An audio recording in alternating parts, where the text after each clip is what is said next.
cherchais autour de la classe. Mais qu'est-ce que je suis en train de faire? Ça paraîtra si naturel de leur proposer une petite session révision après les cours. C'est vrai que Sudo, Ike et moi mangeons ensemble de temps en temps, mais je ne savais pas si on était assez proches pour qu'une pareille proposition ne paraisse pas déplacée. Allez, je n'ai rien à perdre. Je vais le faire subtilement et pas trop insister au pire. Sudo, tu fais quoi? Je parlais à Sudo, qui était de retour dans la salle de classe. Il était en sueur et respirait très fort. Il avait certainement passé la pause du déjeuner à jouer au basket. C'est quoi ton programme pour les examens de mi-trimestre? Ça? Je n'ai aucune idée. Je n'ai jamais révisé très sérieusement avant. Ah, vraiment? Bah, je comptais réviser un peu après les cours, à partir d'aujourd'hui. Pourquoi tu te joindrais pas à moi? Sudo y réfléchit 2 minutes. Un mot allait sortir de sa bouche. T'es sérieux? Si j'ai déjà du mal à supporter les heures des cours elles-mêmes, je vais pas m'infliger ça après aussi. En plus, j'ai des activités de club, donc c'est 10 fois impossible. Puis tu comptes me donner des cours? Car tes résultats n'étaient pas si bons, non plus je te signale. Non, pas moi, Orikita. Orikita, je ne la connais pas plus que ça, mais ça ne me dit rien, donc je vais décliner. Je vais réviser à l'arrache la veille, comme toujours. Merci quand même. Comme je le pensais, Sudo avait refusé et n'avait pas saisi l'occasion. La situation était vraiment nulle. Si j'insistais trop, je risquais de me prendre un coup, c'était sûr. C'est comme ça. Je décidai donc de me tourner vers quelqu'un de plus accessible, et me diriger vers Ike, qui jouait sur son téléphone. Hé Ike, pas la peine. J'ai écouté ta conversation avec Sudo. Un groupe d'études, non? Ce n'est pas mon truc. Tu sais que tu devras faire tes valises si tu rates, pas vrai? J'ai peut-être eu des mauvaises notes au début, c'est vrai. Mais maintenant ça va mieux. Puis je réviserai aussi la veille avec Sudo. Est-ce qu'il était réellement persuadé que tout allait passer comme une lettre à la poste? Il n'avait pas l'air de se rendre compte.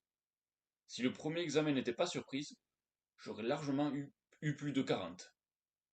Je vois ce que tu veux dire, mais il faut savoir mettre toutes les chances de son côté, tu sais. Le temps après les cours est précieux. Je ne le passerai pas à réviser. Et d'un signe de la main, il me demanda de m'en aller. Chatter avec une fille le rendait tout excité. Après tout, depuis qu'Hirata avait commencé à sortir avec quelqu'un, Ike était déterminé à se trouver une petite amie. Je décidai d'abandonner et retourner m'asseoir. Une fois près d'Orokita, je me mis à essayer de la convaincre d'abandonner son idée. Hors de question. Qu'est-ce que tu racontes? J'ai dit hors de question. Tu ne crois quand même pas que tu vas te contenter de ça? Ce n'est pas possible. Elle ne va rien lâcher. Non, bien sûr. J'ai encore plus d'un tour dans mon sac. Je regardais la classe, et à ma grande surprise, l'atmosphère m'était tranquille. Je pensais à une méthode pour faire travailler les glandeurs dans leur temps libre. En soi, je ne me serais pas donné la peine de me triturer le cerveau. Mais puisqu'il y risquait l'exclusion, je m'étais dit que Sudo allait quand même accepter mon offre, vu que je lui avais donné une occasion de ne pas réviser seul. Il fallait que je trouve un moyen pour le motiver, lui faire croire à une récompense à la clé. Bien entendu, il ne fallait pas que ce soit quelque chose de trop complexe à comprendre. Je sais. J'eus soudain une idée et me tournai vers Orokita, qui avait les yeux grands ouverts. Je sais bien que tu les aides volontiers, mais ça ne suffira pas pour les faire venir. Tu dois faire plus en fait. Vas-y, je t'écoute. Tu n'as qu'à leur dire que tu seras leur petit ami s'ils ont un score parfait au test. Vu que la meilleure des motivations pour les garçons sont les filles, ils vont mordre à l'hameçon. Tu cherches à mourir, c'est ça? Sans façon. J'avais écouté, car je me disais que tu avais un vrai plan. Mais j'ai été bête de croire ça. Je pensais vraiment que ce plan allait fonctionner, car c'était vraiment une motivation pour eux que de pouvoir sortir avec une fille.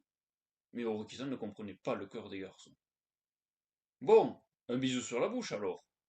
Toujours s'ils arrivent à faire un score parfait. Tu ne tiens vraiment pas à la vie. J'aimerais quand même vivre encore un peu plus longtemps. Une main me frappa le dos violemment.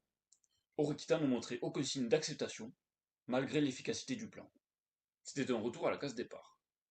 Je remarquai une aura formidable au centre de la classe. Ce n'était pas celle de Hirata, mais de quelqu'un d'autre, d'aussi populaire que lui.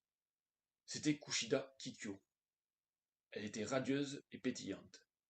Fille ou garçon, tout le monde pouvait lui parler. Iki était raide dingue d'elle, tandis que Sudo et les autres de la bande l'appréciaient bien. En plus, Elle avait une assez bonne note au test. Alors ce qui me fit jeter mon dévolu sur elle pour mon nouveau plan. Hey! Mais au moment où j'allais lui adresser la parole pour lui faire part de ma proposition, j'abandonnai. Oui? Non? Rien. Elle voulait s'impliquer le moins possible avec les gens. Et puis la dernière fois, quand je fus complice de Kushida pour l'opération, soyons amis, Orikita s'était mise dans une colère noire. Puis je me disais qu'Orikita n'accepterait pas Kushida au sein de ce groupe de révision, vu qu'elle n'était pas dans le rouge au niveau des notes. Je décidai d'attendre que Orikita retourne au dortoir pour mettre mon plan à exécution.